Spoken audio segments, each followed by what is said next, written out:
I am Larry Elder. We are ReliefFactor.com studio. This is day one of the second impeachment trial. That was Senator John Cornyn from Texas making the procedural argument that the president is no longer the president. Therefore, the entire point behind having this trial, which is to determine whether or not he should be convicted and expelled from office, is silly since he's already out of office.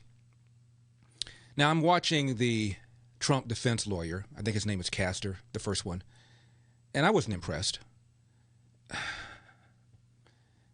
Look, where I have been part of the defense team, it would have been short and sweet. I would have stood up. And when I said, members,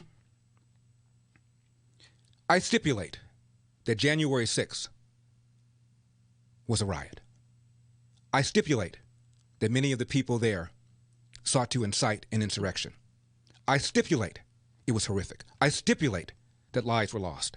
I stipulate that hundreds of people need to be arrested. 200 have been arrested. More should be arrested and should be prosecuted to the fullest extent of the law. I stipulate all that. I'll even stipulate that the president made statements that inflamed the passions of the people there to the point where they sincerely thought that by showing up and yelling and screaming, the election would be certified in favor of Donald Trump. I'll even concede that. What I will not concede is that the president incited an insurrection by giving a speech in which he urged his supporters to peacefully and patriotically let their voices be heard. And please don't give me this business about the president used the word fight, standard political rhetoric.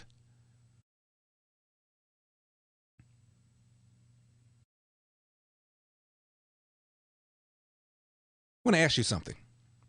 Since after the Capitol riots, many of the Democrats in this chamber and many of the members of the media played a thought experiment.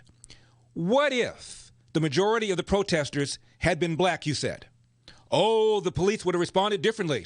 There would have been far more carnage. There would have been far more death because the police would not have been as reluctant as they were because these were white Trump supporters. That was your argument. Never mind, study after study after study shows that the police, if anything, are more hesitant, more reluctant to pull the trigger on a black person than on a white person. But I digress. Let's play this thought experiment. President Barack Obama, his first term, runs for re-election, apparently loses the election. He is distraught, makes all sorts of claims about the election being stolen, about the election being illegitimate, urges his supporters to protest. He is impeached. He is now out of office, having lost the election. But the Republican-controlled Senate decides to try him anyway.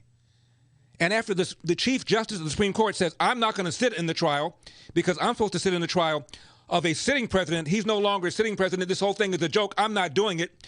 And then they appoint as a justice over this trial a Republican senator who already voted to expel Barack Obama from office. What do you think would happen? What do you think would be going on in the streets of America? America would be on fire, and you know it. And don't give me this, well, Obama wouldn't have done this. I'm talking about if he did. You think Nancy Pelosi would be saying that he is irresponsible, he incited an insurrection, or would she do the same thing that she does all the time when members of her side make inflammatory statements, as when she didn't say anything about what Maxine Waters said? Push back, let them know they're not welcome anywhere anymore, form a crowd. Tlaib said, I'm going to impeach the mother effer. Did you say anything? Couldn't even condemn Ilhan Omar by name. Jews have dual loyalties. Jews have hypnotized America, hypnotized the world. You couldn't even condemn her by name, and you sit in judgment over this man? And don't get me started on Mr. Schumer, who outside the Supreme Court threatened Gorsuch and Kavanaugh. Same man who constantly talks about how much racism there is in America, and when asked whether Donald Trump was a racist, said, well, he says racist things. I'm not going to get into the 1974 racist scheme that Chuck Schumer was involved in, according to a man named Jay Homnick. Look it up. American Spectator. He's a writer. 1974, a young, ambitious politician met with some racist neighbors in a neighborhood in Flatbush. Haven't heard this before? Really? Let me give you the quick Cliff Notes version of this. Met with racist neighbors who wanted to get rid of a couple of buildings that had blacks in it. And Chuck Schumer said, here's what I'll do if you vote for me. Vote for me, I will introduce a redevelopment plan for those two buildings. They'll have to leave, temporarily, of course, and they'll get right of first refusal. We'll make them so nice and so expensive and luxurious, they won't be able to afford to come back. Voila, they'll be gone. Nobody will know what we did. And Senator and Schumer did implement his scheme. The only problem was the blacks were able to raise enough money to come back. So not only did they fail, but the blacks came back in nicer buildings than they had before they left. But it wasn't for a lack of trying. Didn't know about that? Another those who has now voted twice to impeach Donald Trump is Maxine Waters. The aforementioned Maxine Waters, who urged people to surround Trump cabinet members, let them know they're not welcome anymore. You push back. You tell them they're not welcome anywhere anymore. I don't know where anywhere is. Not in America, not in Canada, not in Wakanda, nowhere.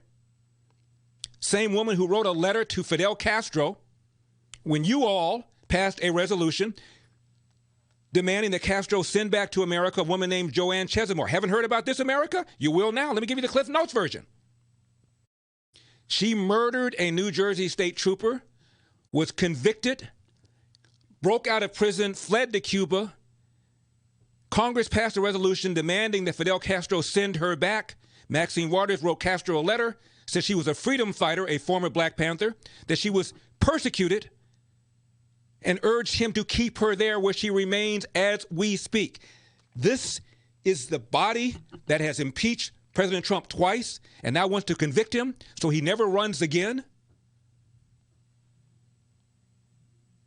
And then I'd put together a montage of Democrats saying fight, a montage of people like Chuck Schumer. You will reap the whirlwind. Maxine Waters, let them push back. And after the lights went on, I would say, I rest my case. And I'd walk off. I'm Larry Elder.